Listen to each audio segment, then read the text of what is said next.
हिंदुस्तानी होने के लिए हुकूमत के खिलाफ, अच्छी तालीम के लिए हुकूमत के खिलाफ, नौकरी पाने के लिए हुकूमत के खिलाफ, औरतों मजलूमों पर जुल्म के लिए हुकूमत के खिलाफ, जवानों की शहादत के लिए हुकूमत के खिलाफ, किसानों के हकूक के लिए हुकूमत के खिलाफ, माशरे के डेवलपमेंट के लिए हुकूमत के खिलाफ, यहां तक के संविधान बचाने के लिए हुकूमत के खिलाफ आज हमें आवाज बुलंद करने की जरूरत है। और सिर्फ आवाज ही नहीं बल्कि हमें अपने दलाइल को भी वाज़े करना होगा, क्योंकि फूल बादल के गरजने से नहीं बरसने से उगते हैं। अभी जो आवाज, जो उन्वान है मेरा, आवाज आर्टिकल 19 यानी article 19 right to freedom of speech, जो हमें देश का संविधान सिखाता है। माशरे को देखते हुए, हालात को देखते हुए घुमा फिरा कर बात नहीं करूंगा कि देश को देखते हुए, मैं अपने माशरे को देखते हुए उससे इंस्पिरेशन लेकर मैंने ये मजमून लिखा है। सुनाता हूँ, सच नहीं जाता। अक्सर हमारे माशरे में जो लोग अपनी आवाज़ को जुल्म और जालिम के खिलाफ जब भी बुलंद करने की कोशिश करते हैं तो पता ये चलता है कि आबादी का आधा हिस्सा उस शख्स के खिलाफ हो गया है जो अपनी आवाज़ हक और सच्चाई के लिए बुलंद करते हैं। और गिने चुने चंद लोग जो खुद को आबादी का ठेकेदार समझते हैं, ऐसे लोग उस शख्स को और उसकी आवाज़ को दबाने के लिए तरह तरह के हथकंडे अपनाते हैं। कभी जान से मार देने की धमकी, कभी हक बोलने वालों को ड्रामाबाजी खत्म करो ऐसी बातें करते हैं। और जब बात इससे भी हल नहीं होती तो कभी घर वालों और रिश्तेदारों के जरिया आवाज़ को दबाने की कोशिश करते हैं, क्योंकि लोगों को हक बात भी वो पसंद है जो उनके हक में होती है।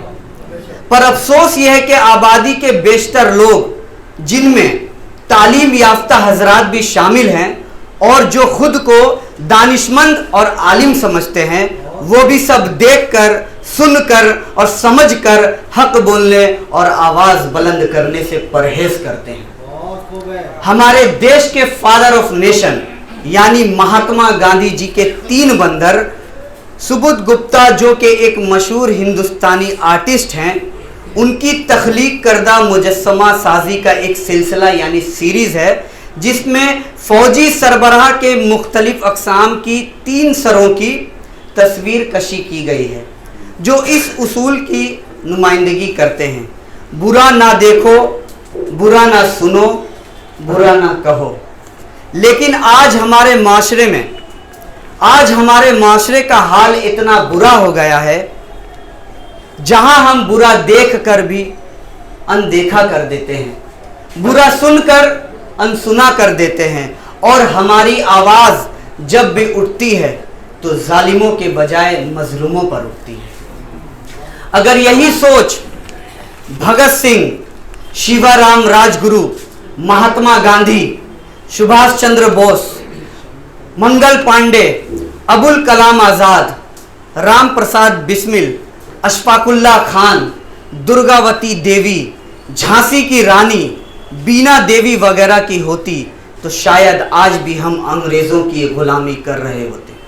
लेकिन आवाज़ जब भी हक के साथ बुलंद हुई है तब तब बड़ी बड़ी ताकतवर हुकूमतें भी इसके आगे घुटने टेक देती है। जाने क्यों दबाई जा रही है हक की आवाज़, जाने क्यों दबाई जा रही है हक की आवाज़। मैं पूछता हूँ कहाँ उठाई जा रही है हक की आवाज़। मैं पूछता हूँ कहाँ उठाई जा रही है हक की आवाज़। भगत कलाम महात्मा को याद करो, भगत कलाम महात्मा को याद करो। हमसे क्यों भुलाई जा रही है हक की आवाज़। आगे बढ़ो साथ दो सरफरोशों का, आगे बढ़ो साथ दो सरफरोशों का। जाओ वहां जहां लगाई जा रही है हक की आवाज़। जाओ वहां जहां लगाई जा रही है हक की आवाज़। झूठे और मक्कार इंसान की ऊंची आवाज़ सच्चे इंसान को अक्सर खामोश करा देती है। ऐसी तस्वीर अक्सर हमें माशरे में देखने को मिल जाती है। कभी रास्तों पर गरीबों के खिलाफ, कभी देश में किसान मजदूरों के खिलाफ, और कभी स्कूल और कॉलेजों में टीचरों के खिलाफ। लेकिन सच्चे इंसान की खामोशी को जब आवाज मिलती है तो झूठे और मक्कार इंसान की बुनियाद हिला देती है। मुनाफिकों के शहर में अपने डेरे हैं, मुनाफिकों के शहर में अपने डेरे हैं। मेरे मुंह पे मेरे हैं, तेरे मुंह पे तेरे हैं। मेरे मुंह पे मेरे हैं, तेरे मुंह पे तेरे हैं। हिंदुस्तानी होने के लिए हुकूमत के खिलाफ, अच्छी तालीम के लिए हुकूमत के खिलाफ, नौकरी पाने के लिए हुकूमत के खिलाफ, औरतों मजलूमों पर जुल्म के लिए हुकूमत के खिलाफ, जवानों की शहादत के लिए हुकूमत के खिलाफ, किसानों के हकूक के लिए हुकूमत के खिलाफ, माशरे के डेवलपमेंट के लिए हुकूमत के खिलाफ, यहां तक के संविधान बचाने के लिए हुकूमत के खिलाफ आज हमें आवाज बुलंद करने की जरूरत है। और सिर्फ आवाज ही नहीं बल्कि हमें अपने दलाइल को भी वाज़े करना होगा, क्योंकि फूल बादल के गरजने से नहीं बरसने से उगते हैं। आज हर वो इंसान जिनके अंदर ज़मीर थोड़ा भी जिंदा है, चाहे वो अफसर हो, टीचर हो, लीडर हो, शायर हो या आम इंसान, सबको बोलना होगा उन जालिमों के खिलाफ जो कौम को, समाज को खोखला कर रहे हैं, खुद को कौम का, समाज का ठेकेदार बताकर। क्योंकि अच्छे लोग अगर आज अपनी आवाज बुलंद नहीं करेंगे तो याद रहे बुरे लोग हम पर हुकूमत करते रहेंगे। ज़मीर मरता है एहसास की खामोशी से, ज़मीर मरता है एहसास की खामोशी से। ये वो वफात है जिसकी कब्र नहीं होती, ये वो वफात है जिसकी कब्र नहीं होती।